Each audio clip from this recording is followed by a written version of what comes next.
سونم ایک نرس تھی جو کہ بیماروں کی دیکھ بھال کرتی تھی اور بچوں کا خیال رکھتی تھی۔ ایک رات 12 بجے اس کی آنکھ کھلی تو اس کے دروازے پر دستک ہوئی۔ اس نے وہاں ایک عجیب انسان کو دیکھا جس نے اسے اپنے گھر بلایا تھا کہ اس کی بیگم بیمار تھی اور اس کے بچے کی دیکھ بھال کرنی تھی۔ برائے کرم میرے ساتھ چلیے، میری بیگم سخت بیمار ہے۔ سونم نے فوراً اپنا سامان لیا اور اس کے ساتھ چل پڑی۔ وہ اس آدمی کے ساتھ گھوڑے پر بیٹھی اور وہ دونوں چلتے گئے۔ تھوڑی دیر بعد وہ آدمی ایک جھونپڑی کے آگے رکا اور سونم اس کے پیچھے پیچھے اس کے ایک خوبصورت بیڈ روم میں داخل ہوئی جہاں ایک خاتون لیٹی ہوئی تھی اپنے بچے کے ساتھ۔ سلام محترمہ، یہاں آنے کا شکریہ۔ ذرا میرے ان ہاتھوں کو تو دیکھو، میں انہیں ہلا نہیں پا رہی، بہت درد ہو رہا ہے۔ فکر مت کرنا، میں ابھی چیک کرتی ہوں، مگر پہلے تم میرے بچے کو سلا دو گی اگر سلا سکتی ہو تو۔ سونم نے بچے کو اٹھایا اور اپنے کندھے کے ساتھ لگا دیا۔ تھوڑی ہی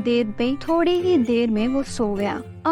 یہ دیکھیں، یہ تو سو بھی گیا۔ اس کی معصوم شکل پر مت جاؤ، یہ بہت شیطان ہے، دیکھنا پھر سے جاگ جائے گا۔ تبھی اچانک سے بچے نے آنکھ کھولی اور دوبارہ رونے لگا۔ دیکھا، میں نے کہا تھا نا، اب اگر دوبارہ سلانے لگو تو یہ مرہم لینا اور اس کی پیشانی پر لگا دینا، یہ فوراً سو جائے گا۔ سونم نے ایسا ہی کیا۔ جیسے ہی اس نے وہ مرہم بچے کی پیشانی پر لگائی، وہ فوراً سو گیا۔ کچھ تو گڑبڑ ہے، میں نے اپنے نرسنگ کیریئر میں کبھی بھی ایسا نہیں دیکھا۔ جیسے ہی سونم نے دیکھا کہ میاں بیوی آپس میں گفتگو میں لگ گئے ہیں، اس نے وہ تھوڑا سا مرہم اپنے سر پر بھی لگا لیا۔ جیسا ہی وہ مرہم اس نے اپنے سر پر لگایا تو سب کچھ بدلا بدلا سا لگنے لگا۔ اس نے دیکھا کہ جھونپڑی ایک محل لگ رہی تھی اور بستر پر لیٹی خاتون ایک پری لگ رہی تھی۔ بچوں کے کپڑے چاندی کی جیل سے بنے ہوئے تھے اور لڑکا پریوں کا شہزادہ لگ رہا تھا۔ سونم سمجھ گئی تھی کہ وہ اب پریوں کے گھر میں آ چکی ہے، مگر اس نے ایسا کچھ بھی ظاہر نہ ہونے دیا۔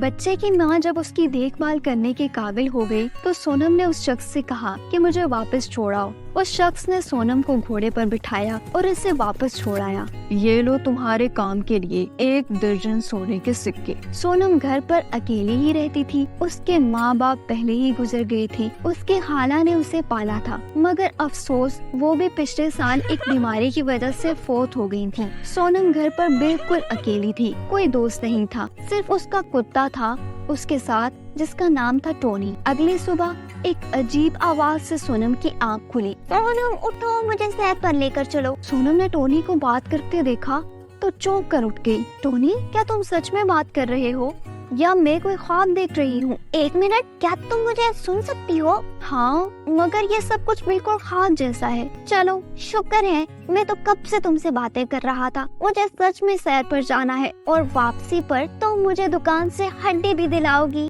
یہ سب پری کی مرہم کی وجہ سے ہوا ہے۔ پری کی مرہم؟ کیا؟ نہیں، کچھ نہیں، چلو۔ سونم ٹونی کو لے کر سیر پر نکل گئی اور واپسی پر اسے شاپ سے ہڈی بھی لے کر دی۔ سونم بہت خوش تھی۔ وہ دونوں پارک میں ٹہل رہے تھے جب اس نے تتلی کو سورج مکھی سے بات کرتے سنا۔ آج کا دن کتنا سہانا ہے، دیکھو تم مجھ سے بات مت کرو۔ اس نے ننھی پریوں کو پھولوں پر رنگ لگاتے دیکھا، ننھی چونٹیوں کو قطار میں چلتے دیکھا۔ ایک ننھی پری انہیں راستہ دکھا رہی تھی۔ ہاں، چلتے رہو، چلتے رہو۔ اور وہ چڑیوں کو گانا گاتے بھی سن سکتی تھی۔ اس نے سوچا، سچ میں قدرت کتنی جادوئی ہے۔ تبھی سونم نے دیکھا کہ ایک بوڑھی عورت درخت کے نیچے بیٹھی درد سے کراہ رہی تھی۔ کیا آپ ٹھیک ہے دادی ماں؟ میں بس چل رہی تھی، سوچا تھوڑا آرام کر لوں، اب اٹھ نہیں پا رہی۔ مجھے دیکھنے دے ماں، میں ایک نرس ہوں۔ سونم نے جیسے ہی بوڑھی عورت کو چھوا، اس کے ہاتھ سے ایک چمک نکل کر سیدھی خاتون کے پیروں پر چلی گئی۔ یہ درد کہاں غائب ہو گیا؟ فوراً وہ خاتون اپنے پاؤں پر کھڑی ہو گئی اور سونم کو گلے لگا لیا۔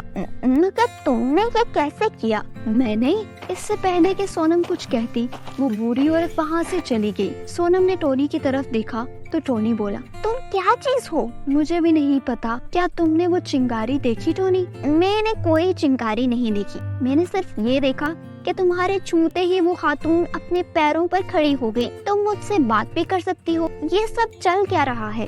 جادو میرے دوست، جادو۔ چلو، ہم نے بازار سے بہت ساری چیزیں لینی ہیں۔ سونم نے بازار سے چیزیں بھی لی اور لوگوں کی مدد بھی کی۔ ایک بھکاری کو کھانا کھلایا، ایک زخمی چڑیا کو ہاتھ لگا کر ٹھیک کر دیا۔ وہ اپنے اس ہنر سے بہت خوش تھی، مگر اسے کیا معلوم تھا کہ یہ سب جلدی ختم ہونے والا ہے۔ تبھی اس نے پری بادشاہ کو وہاں دیکھا، جو کہ ہر سٹال سے کچھ نہ کچھ خرید رہا تھا، کبھی پھل، کبھی انڈے اور کبھی کچھ، مگر کوئی بھی اسے کچھ نہیں کہہ رہا تھا۔ سونم جلدی سے اس کی طرف بڑھی اور بولی، کیسے ہیں سر آپ؟ امید ہے کہ آپ کی بیوی اور بچہ ٹھیک ہوں گے۔ اس کی بات ابھی ختم نہیں ہوئی تھی کہ بادشاہ اس کی طرف حیرانی سے دیکھنے لگا۔ کیا تم مجھے دیکھ سکتی ہو؟ ہاں بالکل، جیسے میں سب چیزیں دیکھ سکتی ہوں ویسے میں آپ کو بھی دیکھ سکتی ہوں۔ بادشاہ کے رنگ اڑ گئے، وہ وہاں سے غائب ہو گیا۔ دیکھا ٹونی وہ کتنا بدتمیز تھا۔ واپسی پر سونم نے ندی کے پاس ایک آدمی کو روتے دیکھا۔ کیا ہوا سر، آپ رو کیوں رہے ہیں؟ ایک جادوگرنی نے میری آنکھوں کی روشنی چھین لی ہے،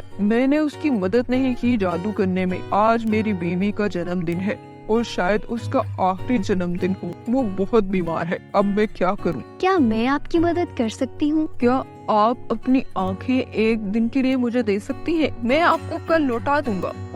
مگر میں آپ کو اپنی آنکھیں کیسے دے سکتی ہوں؟ بس آپ کو یہ بولنا ہے، میں آپ کو وہ چیز دے رہی ہوں جس سے میں دیکھ سکتی ہوں، آپ مجھے کل واپس لوٹا دینا۔ چڑیل جادوگرنی نے بھی ایسا ہی کیا تھا اور بولا تھا کہ اگر کوئی نیک دل آدمی تمہیں اپنی آنکھیں ادھار دے تو تم اس کو استعمال کر سکتے ہو۔ ایسا مت کرنا، مجھے یہ کوئی چال لگتی ہے۔ مجھے نہیں پتا ٹونی، مگر مجھے اس کی مدد کرنی ہے۔ یہ کہہ کر سونم آگے بڑھی اور وہ الفاظ دہرائے، میں آپ کو وہ دے رہی ہوں جس سے میں دیکھ سکتی ہوں، آج اسے لے لو اور کل اسے مجھے واپس دے دینا پلیز۔ جیسے ہی سونم نے یہ الفاظ دہرائے، ایک تیز روشنی آئی اور وہ آدمی اسی شہزادے میں بدل گیا اور وہیں پر اس کی بیوی بھی حاضر ہو گئی۔ دونوں مسکرائے اور بولے، تمہیں تمہاری اچھی قسمت کی وجہ سے پریوں کو دیکھنے سننے کی بصارت ملی۔ ہم نے بہت سوچ سمجھ کر یہ فیصلہ کیا ہے کہ اگر تم ایسے ہی لوگوں کی مدد کرنا چاہتی ہو تو ہم تمہیں پری بنا دیں گے۔ سونم مسکرائی،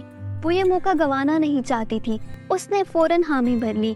تبھی شہزادی نے اپنے جادو سے سونم پر چھڑی گھمائی اور سونم کی پیٹھ پر 2 پر نکل آئے۔ جاؤ اور ہمارا نام روشن کرو، اور یہ ٹونی، یہ ہمیشہ تمہارے ساتھ رہے گا۔ شکریہ، بہت شکریہ۔ کیا میں اب ایک پری کتا بن گیا ہوں؟ سب مل کر ہنسنے لگے۔ تو یہ تھی سونم کی کہانی، جو اب ٹونی کے ساتھ ساری دنیا گھومتی تھی اور لوگوں کی مدد کرتی تھی، اور اگر دیکھا جائے تو یہ سب پری کی اس جادوئی مرہم کی وجہ سے ہوا تھا۔